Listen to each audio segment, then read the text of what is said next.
that actually the way to achieve prosperity is to have those key things that make a prosperous state.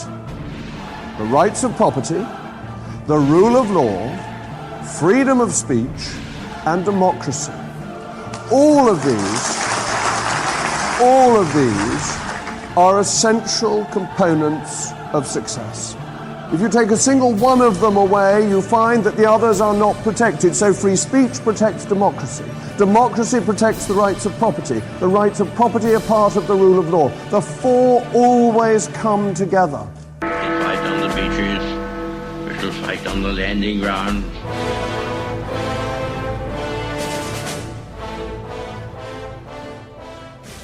Thank you for joining us. You are listening to A Radio.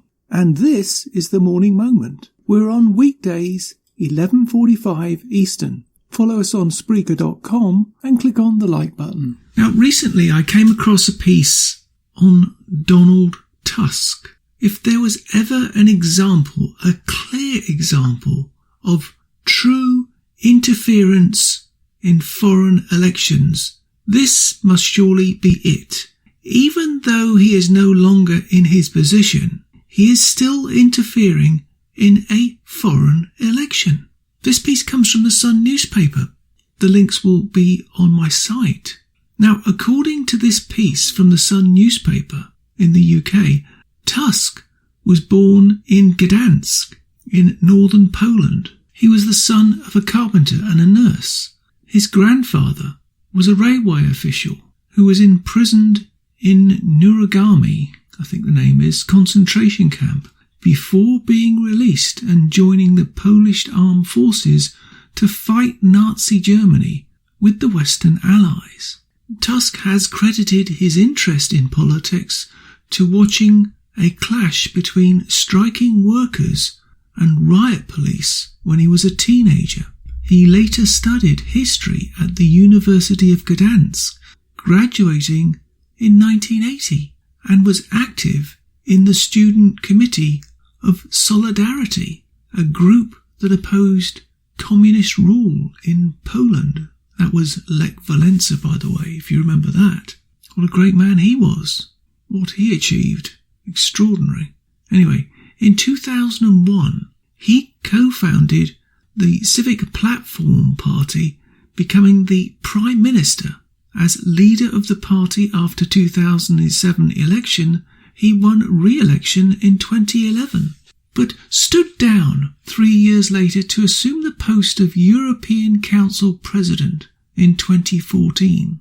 He was re-elected to the post in 2017. Then he goes on to say he's got children and he's married and all the rest of it. But I ask you this, what does he do as a president of the European Council? The European Council is a collective body with the EU made up of the heads of state of government of the Union's member states. The Council defines the EU's overall political direction and priorities and is presided over by an appointed president. The president is also the principal representative of the European Union on the world stage.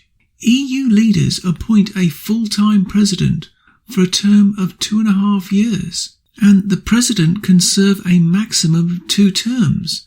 Tusk will end his second term as president on November 30, 2019. So actually, as he's making this comment that I'm going to play to you in a minute, he is still the president and shouldn't be making the comment that he's made because he's still the president. This is how disgraceful these people are. So what is Donald Tusk's stance on Brexit? Tusk has previously supported stronger political and economic integration within the EU, backing the implementation of the Treaty of Lisbon. He regretted Britain's decision to leave the EU, saying after Theresa May triggered Article 50, "We already miss you." He was also a strong voice within the EU in favour of allowing Britain to extend Article 50 if it asked to do so. Speaking at the time, he quoted Winston Churchill. What a disgrace. What an insult that is, don't you think? A member of the EU quoting Sir Winston Churchill? Anyway, a problem postponed is partially solved, unquote. In May, he said, today the chance that Brexit will not happen is, in my opinion, 20 to 30%. That's not a lot. Nothing is irreversible until people believe it is, unquote. Tusk has been a strong proponent of the Irish backstop, opposed by some Brexiteers, arguing it is a necessary instrument if a hard border on the island of Ireland is to be avoided. So this tells you who he is, but don't think it gives him any authority to interfere in a foreign election. Correct, and that was my point from the beginning. That would be a real ground for impeachment if he was an American president. So why should he be any different? British elections are a country matter, not an EU matter, particularly when he is not a UK citizen and clearly has a biased view. Now, whatever they tell you, Britain has been, since 1973, a cash cow for the EEC, known now as the EU. Britain didn't join the EU, it joined the EEC, the European Economic Community, a very different animal, we were led to believe. A referendum was never held on whether or not the UK was prepared to join the EU. No one ever discussed why the EEC had to change its format rather fundamentally, I would hasten to add. It was done under the document known as the Maastricht Treaty. I've put together a link which gives an overview of what the Maastricht Treaty is, and to my mind it's quite horrifying. What is the aim of the Maastricht Treaty? The Maastricht Treaty is an ambitious treaty. It creates the European Union. This encompasses 3 separate strands, so-called pillars. The European Communities, a common foreign and security policy, and cooperation between EU governments on justice and home affairs. Among its most prominent innovations, the treaty lays out the foundations for economic and monetary union, the single currency, the euro, and the criteria for its use, provides the legal basis for 6 new EU common policies, strengthens the powers of the European Parliament, and introduces the concept of European citizenship. Key points: European Communities, first pillar. This group, the traditional activities, working and decision-making procedures of the 3 original EU organisations: the European Economic Community, the European Coal and Steel Community, and Euratom. The Common Foreign and Security Policy, the second pillar. This aims to safeguard the EU's common values, fundamental interests and independence, strengthen the security of the EU and its member countries, preserve peace and international security in line with UN principles, promote international cooperation, develop and consolidate democracy and the rule of law and respect for human rights and fundamental freedoms. Cooperation on justice and home affairs, the third pillar.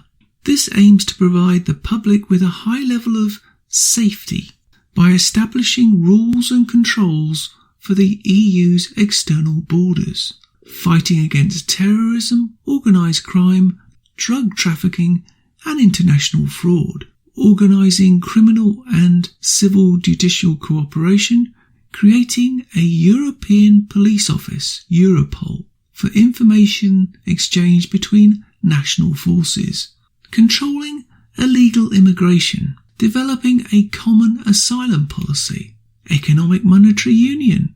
EU countries must coordinate their economic policies, provide multilateral surveillance of this coordination, respect financial and budgetary discipline, common currency, the euro.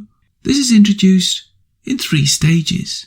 Liberalisation of capital movements, From January 1, 1990, the convergence of national economic policies. From January 1, 1994, the creation of a single currency and European Central Bank.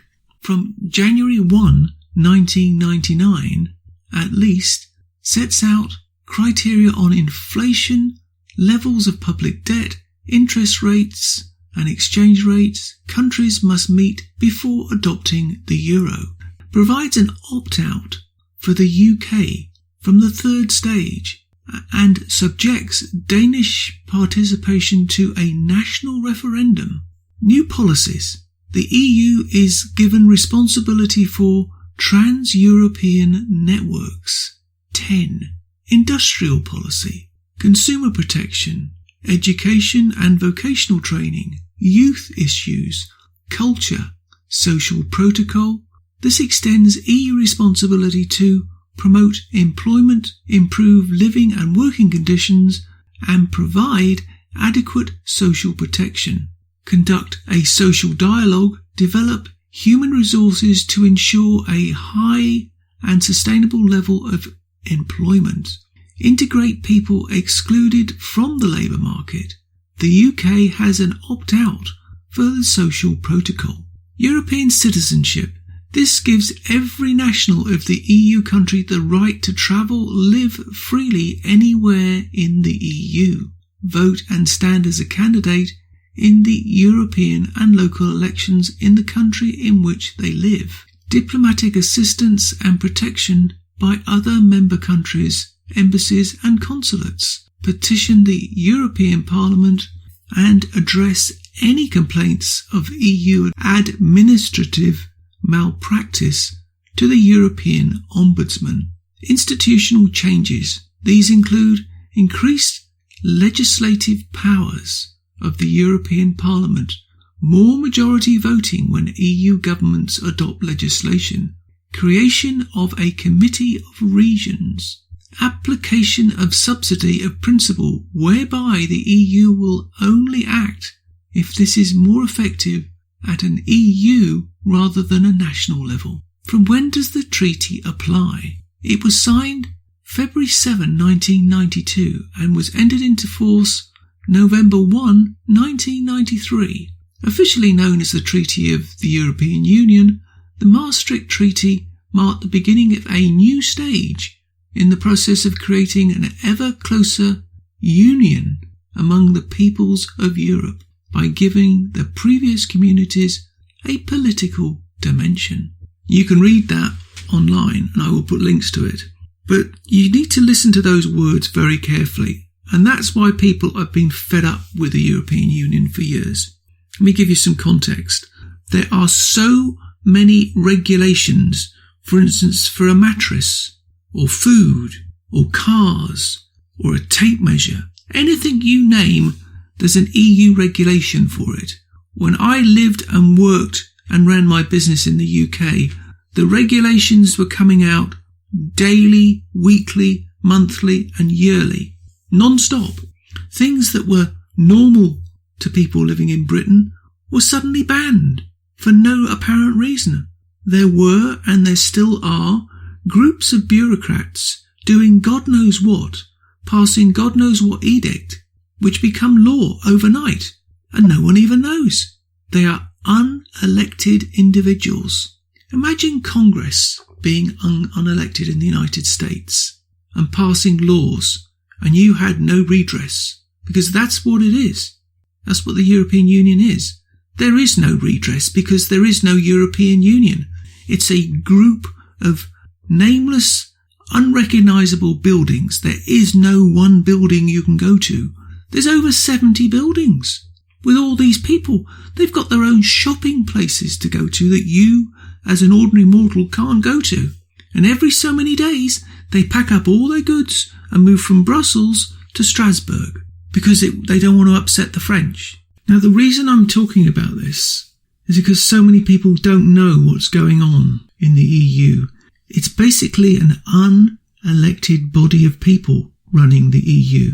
It's not the people they elect. They're just a front.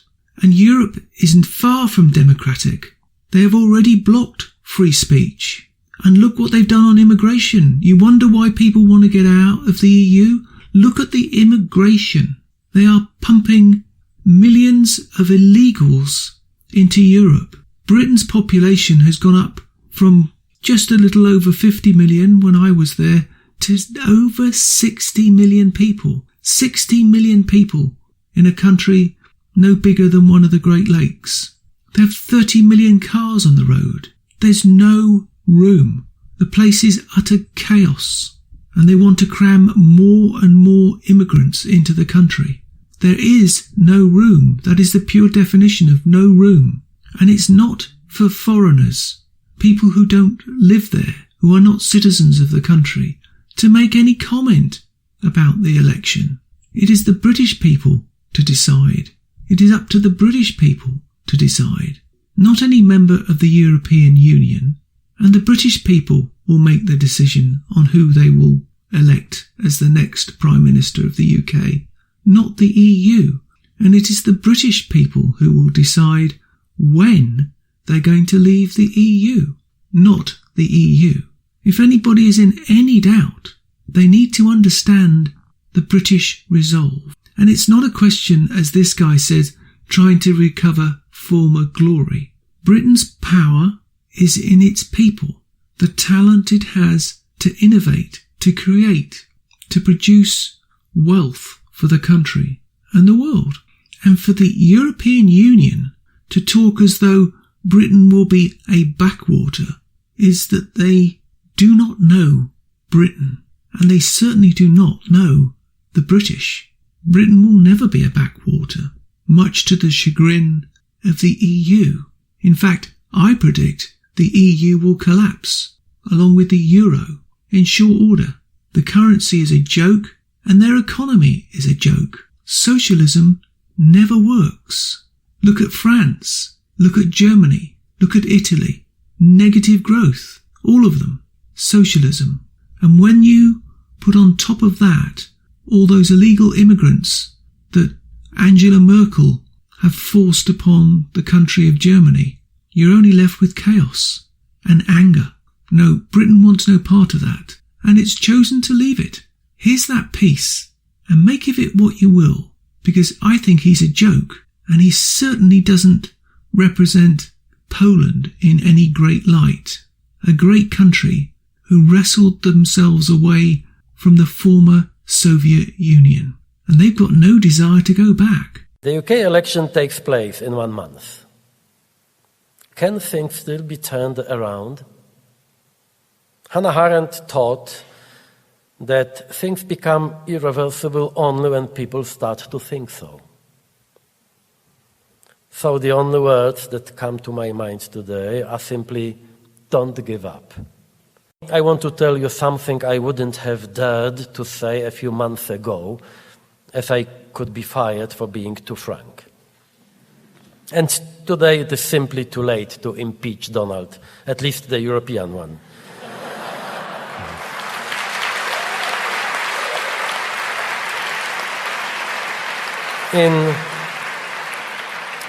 In fact, I envy John Bercow that he can finally honestly say what he thinks about Brexit.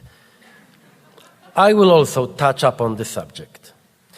I have heard repeatedly from Brexiteers that they wanted to leave the European Union to make the United Kingdom global again, believing that only alone it can truly be great. You could hear in these voices a longing for the empire. But the reality is exactly the opposite.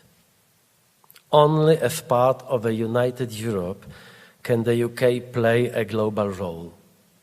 Only together can we confront, without any complexes, the greatest powers of this world.